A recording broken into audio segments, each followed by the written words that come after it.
Welcome to మెగా9 TV. నేను మీరాని. శత్రువు గుండెల్లో బుల్లెట్లు దించి కార్గిల్ శిఖరాలపై మువ్వన్నెల జెండాను రెపరెపలాడించిన చారిత్రక రోజు ఈ రోజు.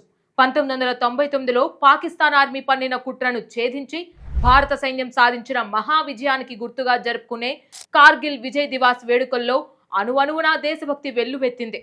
అయితే ఈసారి డ్రాస్ సెక్టార్లోని కార్గిల్ వార్ మెమోరియల్ నుంచి భారత రక్షణ మంత్రి రాజ్నాథ్ సింగ్ చేసిన సింహగర్జనకు ఇస్లామాబాద్ ఒక్కసారిగా ఉలిక్కిపడింది. మునిపెన్నడూ లేని విధంగా దాయాది దేశం పాకిస్తాన్ కు కేంద్రం డైరెక్ట్ వార్నింగ్ ఇచ్చింది. పాక్ ఆక్రమిత కాశ్మీర్ మాదేనని, దాన్ని తిరిగి స్వాధీనం చేసుకుంటామని శత్రుదేశం గుండెల్లో బాంబు పేల్చారు రాజ్నాథ్ సింగ్. అసలు డ్రాస్ గడ్డపై రాజ్నాథ్ సింగ్ పాకిస్తాన్ ను ఏ స్థాయిలో ఉతికారేశారు? కెప్టెన్ విక్రమ్ బాత్రా పేరు తలుచుకొని ఇండియన్ ఆర్మీలో ఎలాంటి జోష్ నింపారు? Let's watch.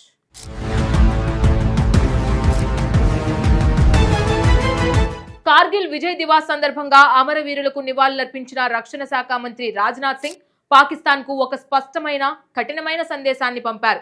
ఉగ్రవాదాన్ని పెంచి పోషిస్తూ పరోక్ష యుద్ధానికి దిగుతున్న పాకిస్తాన్ ఆటలు ఇక సాగవని హెచ్చరించారు.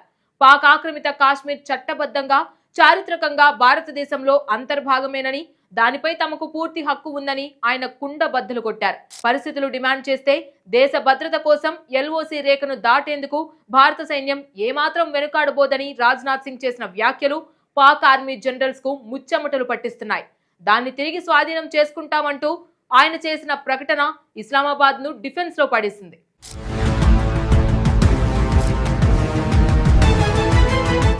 ఉగ్రవాదాన్ని పాకిస్తాన్ తన ప్రభుత్వ విధానంగా మార్చుకుందని రాజ్నాథ్ సింగ్ విమర్శించారు. భారత్ నూతన ఆవిష్కరణలు, అంతరిక్ష ప్రయోగాలు, సెమీకండక్టర్ల తయారీ, యూపీఐ వంటి డిజిటల్ ఆర్థిక వ్యవస్థల వైపు దూసుకుపోతుంటే పాక్ మాత్రం చొరబాట్లు, మానవ బాంబులు, హవాలా వ్యవస్థలపైనే ఆధారపడుతోందని ఎద్దేవా చేశారు ఆయన. భారత్ ప్రపంచానికి మెరుగైన సాఫ్ట్వేర్ సేవలను అందిస్తుంటే పొరుగు దేశం మాత్రం ఉగ్రవాదాన్ని మాత్రమే సరఫరా చేస్తుందని రాజ్నాథ్ సింగ్ మండిపడ్డారు.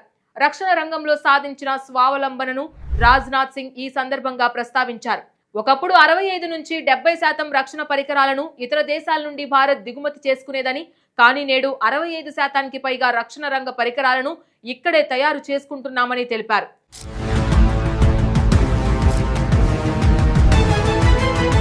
యుద్ధం చేయాలనే కుట్ర పాకిస్తాన్ కుంటే దానికంటే రెట్టింపు స్థాయిలో బదిలిచ్చే సత్తా భారత్ సైన్యానికి ఉందని రక్షణ మంత్రి కుండ బద్దలు కొట్టారు. ఇదే సమయంలో ఆయన 25 ఏళ్ల క్రితం కార్గిల్ శిఖరాలపై ప్రతిధ్వనించిన ఒక వీరుడి నినాదాన్ని గుర్తు చేశారు. కార్గిల్ యుద్ధం అనగానే భారతీయుల గుండెల్లో ఉప్పొంగే పేరు కెప్టెన్ విక్రమ్ బాత్రా. ఏ దిల్ మాంగే మోర్ అంటూ తుదిశ్వాస వరకు శత్రువులతో పోరాడి .5140 శిఖరాన్ని కైవసం చేసుకున్న ఆ పరమవీర చక్ర విజేతను రాజ్నాథ్ సింగ్ ప్రత్యేకంగా స్మరించుకున్నారు.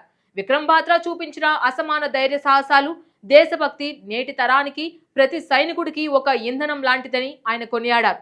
బాత్రా స్ఫూర్తితో ఏ శత్రువునైనా మట్టి కరిపించేందుకు త్రివిధ దళాలు ఎప్పుడూ సిద్ధంగా ఉన్నాయని స్పష్టం చేశారు.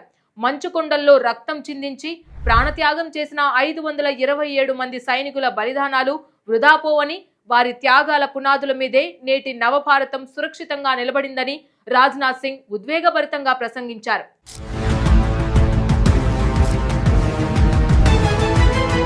ఒకవైపు అంతర్గత సంక్షోభాలు, ఆకలి కేకలు, ఉగ్రవాద దాడులతో పాకిస్తాన్ అట్టుడుకుతోంది. మరోవైపు భారత్ ప్రపంచంలోనే అత్యంత శక్తివంతమైన సైనిక, ఆర్థిక శక్తిగా ఎదుగుతోంది. ఈ సమయంలో డ్రాస్ గడ్డపై నుంచి పీఓకే మాదేనంటూ కేంద్రం చేసిన సింహగర్జన కేవలం ఒక స్టేట్మెంట్ కాదు, అది పాకిస్తాన్ కు డెత్ వారెంట్. కార్గిల్ యుద్ధంలో తగిలిన దెబ్బకు 25 ఏళ్లైనా కోలుకోలేని దాయాది దేశం భారత సైన్యం తాజా అలర్ట్ తో ఇంకెన్ని నిద్రలేని రాత్రులు గడుపుతుందో చూడాలి.